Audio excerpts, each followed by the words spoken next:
कुछ ना कुछ उनके भी डाउट था कि ये कुछ ना कुछ नया करेगा।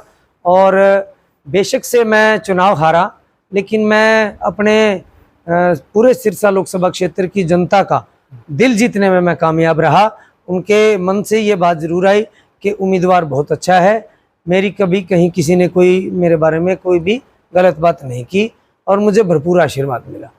सर जैसे निर्वाणा की जनता से हम अब बात करते हैं, ऑफ कैमरा हमारी बात होती है, लोगों का कहना भी है और जब टिकट मिली तब और जो अब रिजल्ट आया उसके बाद भी सेम बात है कि लोट जो संदीप लोट है वो ये लोकसभा का इलेक्शन में अपनी एक बड़ी पहचान बना चुके हैं, एक बड़े जो लीडर है वो बन चुके हैं, वो ऐसा मान रहे हैं, ऑफ कैमरा लोग कह रहे हैं। आप कैसे देखते हैं सर? देखिए ये चुनाव एक लीडर बनने के लिए लड़ा था कि आपको पहले ही पता था कि आप हारेंगे? नहीं, ऐसा नहीं होता। कोई भी उम्मीदवार जब कोई चुनाव लड़ता है तो वो हारने के लिए नहीं लड़ता।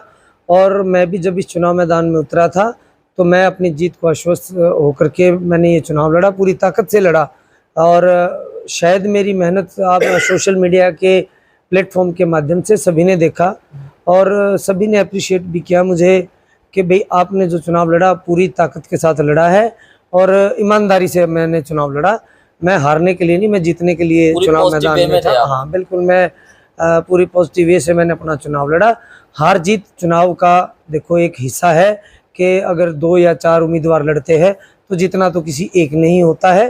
तो कोई बात नहीं, यहाँ पर कांग्रेस ने जीत दर्ज करी और मैंने कुमारी शैलजा जी को भी जीत की बधाई दी थी जब वो वहाँ काउंटिंग ख़त्म होने के दौरान पहुँचे थे। मैंने उनको मुलाकात नहीं, मैं वहाँ तकरीबन मैं 10-15 मिनट रुका था, तो वहाँ पर क्योंकि मुझे भी अपना रिजल्ट के सारे जो डॉक्यूमेंट्स लेने थे, तो वहाँ पर मैंने उन्हें बधाई दी थी। तो उन्होंने भी कहा था कि आपने चुनाव बड़े अच्छे तरीके से लड़ा।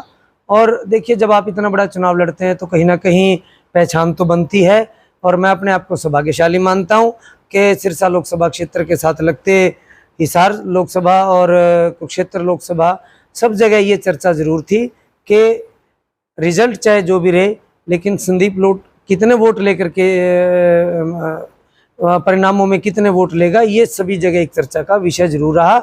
और मैं फिर से आदरणीय चौधरी अभय सिंह चौटाला जी का मैं धन्यवाद करूंगा कि उन्होंने मुझे इस लायक समझा कि उन्होंने मुझे इतना बड़ा टिकट देकर के चुनाव मैदान में उतारा। और आज पूरे हरियाणा में जो है मेरे नाम की चर्चा है और लोग मुझे जानते हैं और मुझे अलग अलग विधानसभाओं से और लोकसभा क्षेत्रों से भी फ़ोन आते हैं। तो ये सब जो है आदरणीय चौधरी अभय सिंह चौटाला जी के आशीर्वाद के कारण ही है। संदीप जी, आने वाले दिनों में विधानसभा चुनाव भी सिर पर है और आप एक नया चेहरा बनकर उभरे हैं, ऐसे में आने वाले विधानसभा चुनाव को किस प्रकार से देख रहे हैं? देखिए मैं आपको यही बताऊंगा कि अभी अभी लोकसभा चुनाव संपन्न हुए हैं और लोकसभा चुनाव और विधानसभा चुनाव दोनों के जो वोटिंग करने का जो तरीका होता है वो अलग होता है। क्योंकि अगर आप देखेंगे तो 2019 में भाजपा ने प्रचंड जीत दर्ज की थी लोकसभा चुनावों में, लेकिन जब विधानसभा चुनाव की बात आई थी तो 75 पार का नारा था जो 40 पे रुक गया था। पूर्ण बहुमत की सरकार भी नहीं बन पाई थी बीजेपी की। अब की बार भी हुआ, हाँ 400 का नारा था और तो अब की बार भी 200 पे ही जाकर 200 प्लस पे जाकर की बात रुकी है।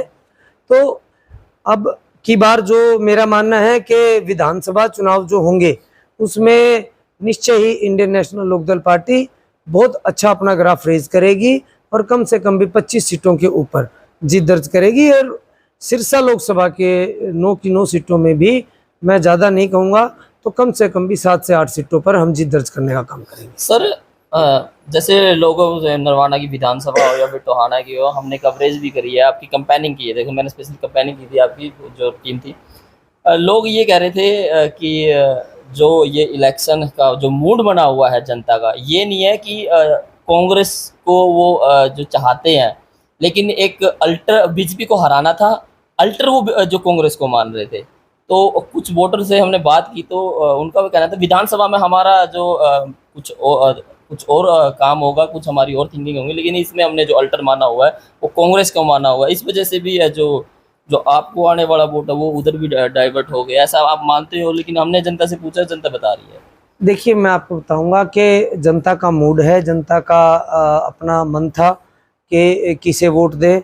और मैं तो जो मुझे तकरीबन लाख के करीब वोट मिले हैं, मैं तो अपने आप को सौभाग्यशाली भी मान रहा हूं कि मैंने पहली बार चुनाव लड़ा और तकरीबन मुझे 1 लाख लोगों ने वोट दिया और इसके अलावा मुझे लोगों ने बहुत पसंद भी किया। लोगों को मेरा व्यवहार बहुत अच्छा लगा और मैं तो आपसे भी कह रहा हूँ कि आने वाला जो विधानसभा चुनाव होगा वो कहीं ना कहीं चौधरी अभय सिंह चौटाला जी के नेतृत्व में चुनाव लड़ा जाएगा पूरे हरियाणा में।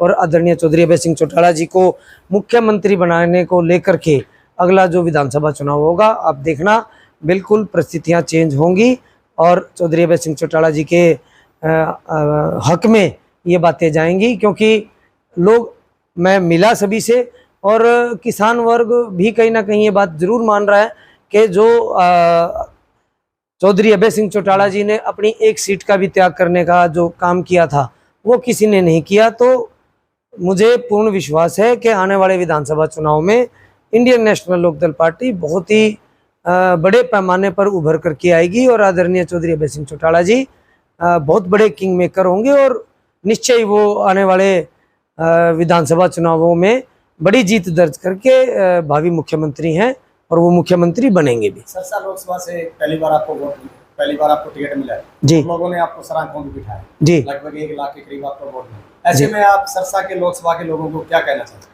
मैं तो आपके माध्यम से सभी को हाथ जोड़ करके यही कहना चाहूँगा कि आप सभी ने मुझे, पूरे सिरसा लोकसभा क्षेत्र की जनता ने मुझे अपार प्यार दिया, अपार सफलता दी। और चुनाव होते हैं, हार जीत तो होनी ही होती है, ऐसी कोई बात नहीं, लेकिन मुझे बिल्कुल सर आंखों पर बिठाया। मुझे बहुत बहुत ज़्यादा प्यार मिला और आशीर्वाद मिला और कहीं ना कहीं लोगों ने कहा कि कोई बात नहीं, चुनावों में हार जीत होती है, आप ऐसे ही लगे रहना, आगे भी बहुत चुनाव आएंगे